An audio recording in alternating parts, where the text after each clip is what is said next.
철이 든다고 하는 것은 비로소 그 부모님의 마음이 헤아려지기 시작하는 것이죠.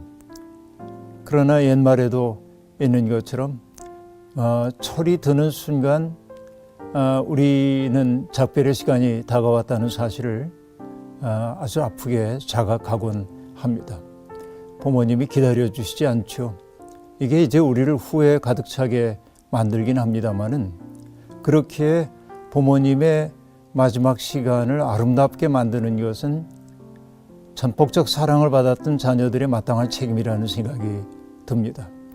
어떻게 해야 그 시간이 아름다울 수 있을까요? 여행시켜드리고 맛있는 거 대접해드리고 이것도 물론 좋은 길이라고 볼 수 있겠어요. 그러나 무엇보다도 중요한 것은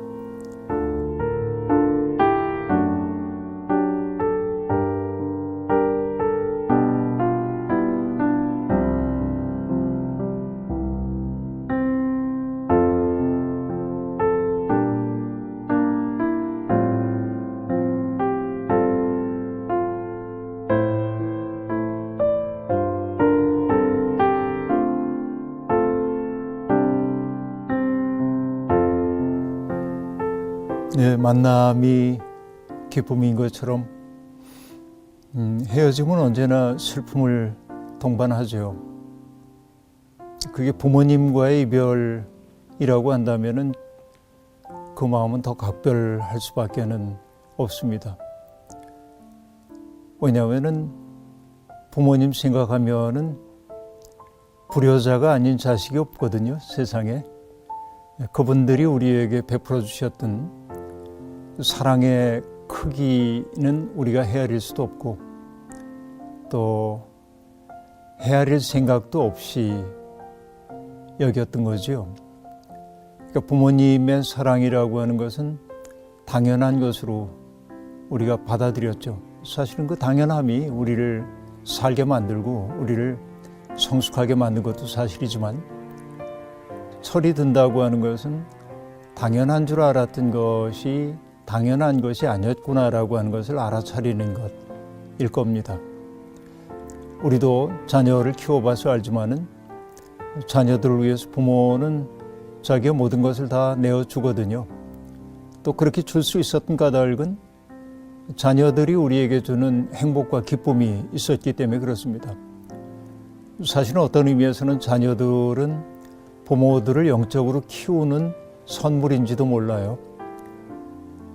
왜냐하면은 내 자녀가 아니면은 그렇게 전폭적 사랑을 누군가에게 줘볼 경험이 없기 때문에 내가 괴롭다고 자녀들의 괴로움을 모른 척하지 않거든요, 부모들은. 그러니까 자식들이 있기 때문에 부모들은 사랑을 배우기도 했다. 또 자녀들은 그 사랑을 먹고 살았다. 이렇게 얘기할 수 있죠. 그러니까 부모와 자식 간의 사랑이라는 건 각별할 수밖에 없습니다. 그러나 우리가 이런 이야기를 하면서 늘 조심스러운 것은 그런 부모님의 사랑을 받아본 경험이 없는 사람도 세상에는 있다는 것이죠. 또 부모답게 자녀들을 희생적 사랑으로 돌보지 않은 아주 이기적인 그런 사람도 있다는 거죠. 그런 예외적인 상황 때문에 우리가 일반화시켜가지고 얘기하는 것은 매우 어렵긴 하지만 그러나 보통은 그 부모들의 전폭적인 사랑 덕분에 자녀들이 살아왔다고 얘기를 해야겠죠. 어떻게 보면 우리가 흔히 하는 그런 이야기 있잖아요. 우리 어머니는 생선을 잡수셔도 뱃살만 잡수셔서 그 창자가 있었던 쓰디쓴 부분 엄마가 거기를 제일 좋아하는 줄 알았다고. 근데 사실은 어머니도 등 쪽에 좋은 살 먹는 거 좋아하시는데 좋은 것은 늘 남에게 남겨주곤 했던 거죠. 그게 이제 사랑입니다. 사랑이라고 하는 것은 좋은 것을 다른 사람을 위해 남겨둘 줄 아는 마음이 사랑이거든요, 결국은. 그러니까 우리는 그 사랑을 먹고 산 거죠. 인생이 사랑이라고 말하는 까닭은 바로 그런 데 있다고 볼 수 있습니다. 철이 든다고 하는 것은 비로소 그 부모님의 마음이 헤아려지기 시작하는 것이죠. 그러나 옛말에도 있는 것처럼 철이 드는 순간 우리는 작별의 시간이 다가왔다는 사실을 아주 아프게 자각하곤 합니다. 부모님이 기다려주시지 않죠. 이게 이제 우리를 후회에 가득 차게 만들긴 합니다만은 그렇게 부모님의 마지막 시간을 아름답게 만드는 것은 전폭적 사랑을 받았던 자녀들의 마땅한 책임이라는 생각이 듭니다. 어떻게 해야 그 시간이 아름다울 수 있을까요? 여행시켜드리고 맛있는 거 대접해드리고 이것도 물론 좋은 길이라고 볼 수 있겠어요.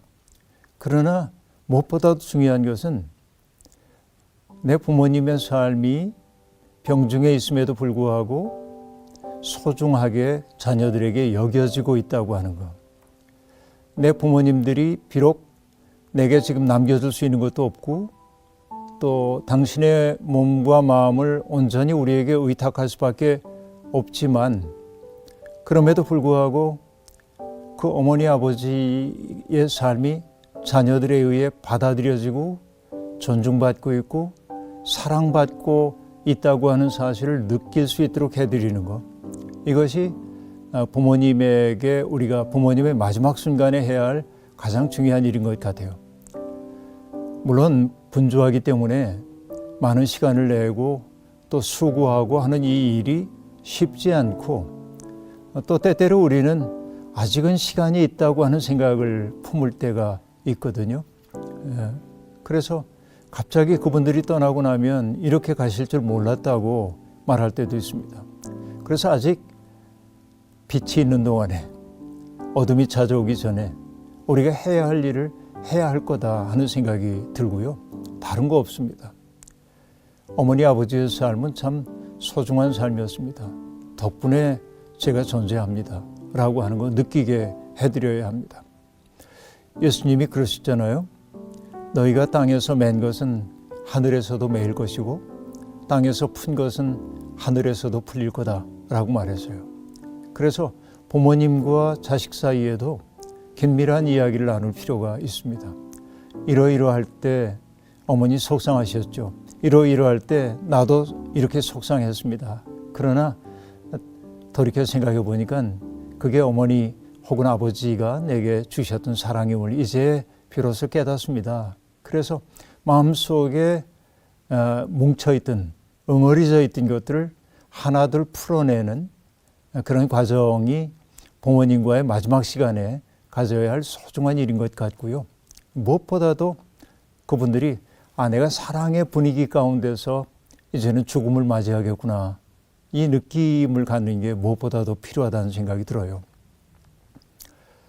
도종환 시인의 새 사랑이라고 하는 시를 제가 좋아합니다. 시인은 어느 날 새 한 마리가 둥지에서 초연하게 비를 맞고 있는 모습을 봐요. 가만히 보니까 새가 알을 품고 있는 거예요. 알이 그 추위에 노출되어서 그저 어찌 될까 봐 그 비를 다 맞으면서 그 날개로 알을 품고 있는 그 새의 모습을 보면서 새들도 저렇게 사랑하는구나 라고 하는 걸 느끼죠. 그런데 시는 상당히 깁니다만 새의 사랑은 어떤 거죠? 알에서 부화해서 나온 새끼들을 위해서 끝없이 날아다니면서 먹이를 잡아와서 그 입에다 집어넣어주고 그러는 거죠. 이게 새의 사랑법이죠. 그런데 어느 날 새들에게 보듬깃이 나오고 어지간히 날개가 생겨나게 되면 어미새는 그 벌레를 잡아와 가지고 직접 둥지로 날아가지 않고 그 둥지가 있는 가지 건너편 쪽에 있는 나뭇가지에 가서 벌레를 물고 기다리는 거예요. 그럼 새끼들은 늘 어미가 그랬던 것처럼 와줄 거라고 기대하는데 안 가는 거죠. 그때 새들은 둥지를 벗어나서 어미가 있는 곳으로 날아가야 합니다. 이게 나는 연습인 거죠. 그러니까 처음에는 바닥으로 떨어질 것 같지만 안간힘을 다 해가지고 어미가 있는 곳까지 날아가야 먹을 걸 먹는 거죠. 그러니까 이게 자식을 사랑하는 어미새의 사랑법이 그런 거라고 볼 수 있죠. 그런데 시인은 그 새 사랑이 거기에만 머물지 않는다고 이야기를 합니다. 마침내 새들이 스스로 날을 수 있게 되면 어미는 아주 냉정하게 새들을 자기의 영역 밖으로 내쫓는데요. 그래야 살 수 있기 때문에 그런 거죠. 떠나보내는 거죠. 아프지만 떠나보내기도 합니다. 따지고 보면 오늘 내가 이렇게 살고 있다고 하는 것은 새 사랑이 얘기해주고 있는 것처럼 때때로 전폭적으로 우리를 지지해주고 사랑해주고 내가 필요한 것들을 공급해 주었던 그 사랑, 때때로 우리가 시행착오를 겪고 그럴 때 기다려주고 그리고 인내하고 세상 사람들이 내게 등을 돌릴 때에도 끝없는 품이 되어서 우리의 든든한 울타리가 되어줬던 분, 그리고 우리가 훨훨 자유의 공간을 알 수 있도록 그렇게 우리가 부모 곁을 떠나가는 것을 허용해 주었던, 또 떠나가도록 만들었던 그 부모님들의 사랑 덕분임을 우리가 알아차려야 할 겁니다. 성경에서 부모님은 신앙적 기억의 전승 매개이기도 합니다. 부모들의 책임이 있다고 한다면 자녀들에게 하나님이 우리가 겪었던 위기의 순간에 어떻게 우리를 도와주셨는지, 우리가 절체절명의 순간에 있었을 때 하나님이 우리를 어떻게 돌봐주셨는지 그것을 자녀들에게 가르치는 교사로서의 책임을 다해야 했습니다. 6월절 날이 되면은 6월절 만찬을 할 때 가족 가운데 막내 아들이 아버지에게 묻습니다. 아버지, 오늘 밤이 다른 밤과 다른 까닭은 무엇입니까? 이렇게 물으면 아버지는 출애굽 당시에 6월절에 첫 번째 6월절 이야기를 들려주는 거예요. 우리가 힘이 약해서 애굽에 가서 종살이를 하고 있을 때 너무 고통스러운 그때 우리가 하나님께 부르짖었더니 하나님이 모세를 보내주셔서 우리를 해방해 주셨고 장자의 죽음이 일어났던 그 밤에 우리가 어떻게 구원받았는지에 대한 이야기를 다 들려줍니다. 그러니까 부모는 과거에 벌어졌던 그 일들을 오늘의 현재화하도록 해주는 매개가 되고 있는 존재라는 말이죠. 그 부모님 덕분에 우리는 사람다운 삶을 살게 된다고도 얘기할 수 있습니다. 그 때문에 대만의 신학자인 C.S. 송이라고 하는 분은 특별히 어머니를 지칭해서 한 말입니다마는 어머니를 하나님의 공동 창조자라고 얘기했어요. 그러니까 하나님은 부모님을 통해서 우리를 이 세상에 창조해 주셨다, 그런 얘기이죠. 그러니까 우리가 부모님을 존중하고 사랑하고 공경하고 아껴야 하는 까닭은 그분들이 나에게 생명의 매개가 되어줬기 때문이고, 결국 그 뿌리를 소중하게 여길 수 있게 될 때 뿌리의 뿌리를 거슬러 가자고 한다면은 우리의 생명의 원주인이신 하나님을 공경하는 마음까지 품을 수 있다는 얘기죠. 그 거슬러 올라가는 그 연결고리의 하나가 부모님이에요. 그게 끊어지면은 하나님을 진심으로 공경하고 사랑한다고 얘기할 수가 없습니다.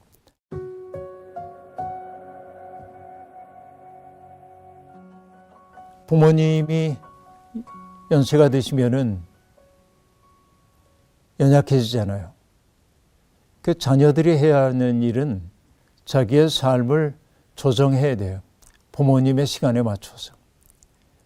물론 많은 부분에 있어서는 현대인들이 생존하기 위해서, 또 치열한 경쟁에서 살아남기 위해서는 자기를 위해 최선을 다해야 하지만은, 그럼에도 불구하고 앞서 얘기했던 것처럼 그 부모님이 사랑 속에 인생을 마감한다는 느낌을 줄 수 있기 위해서는 어렵더라도 내 삶을 조정해야 하고 그분의 시간을 맞추어주는 그런 용기도 필요하다는 생각이 제게는 듭니다.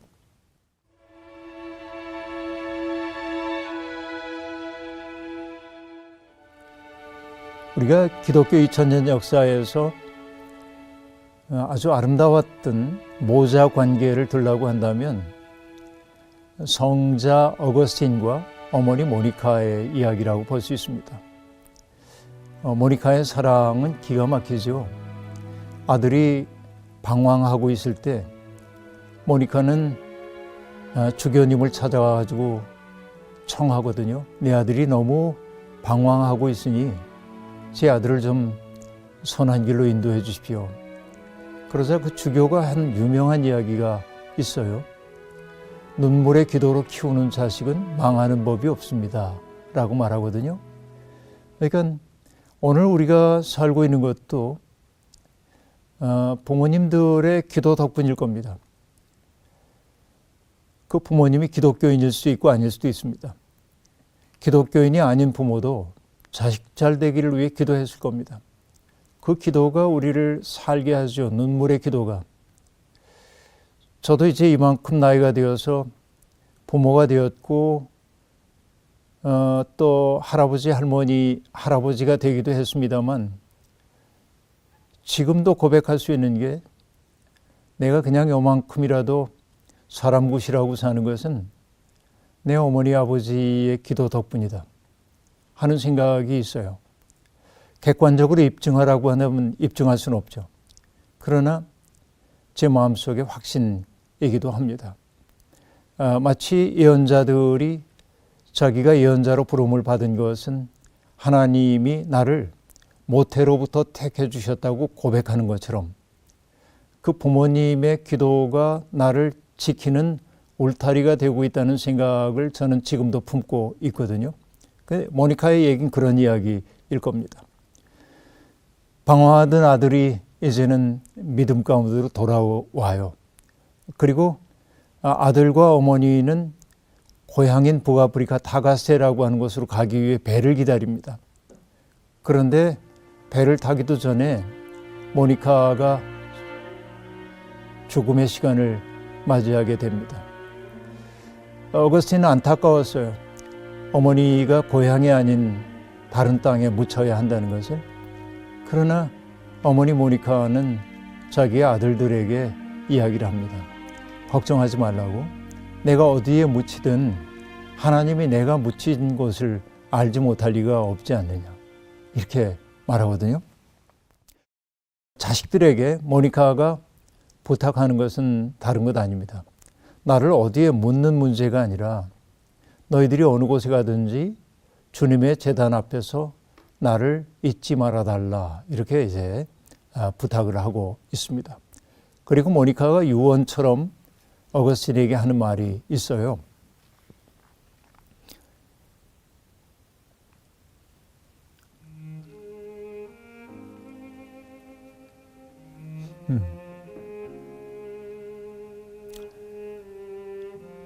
타향에 묻히는 것이 두렵지 않냐고 그렇게 질문을 하자 모니카가 대답합니다.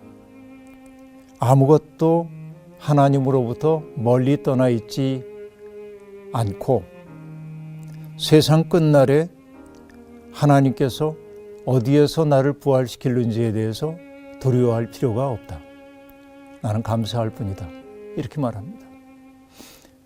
그래서 부모와의 작별을 앞둔 자녀분들은 부모님과 그렇게 사랑과 존중의 분위기를 만드는 것은 물론이고 우리의 생명은 하나님의 더 큰 생명 안에 있다고 하는 사실.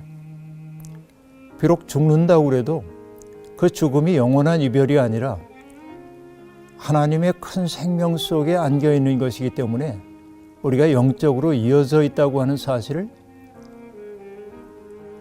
피차 인식하게 될 때 우리는 슬픔으로만 그 시간을 보내지 않을 수 있지 않을까 생각해요.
있습니다.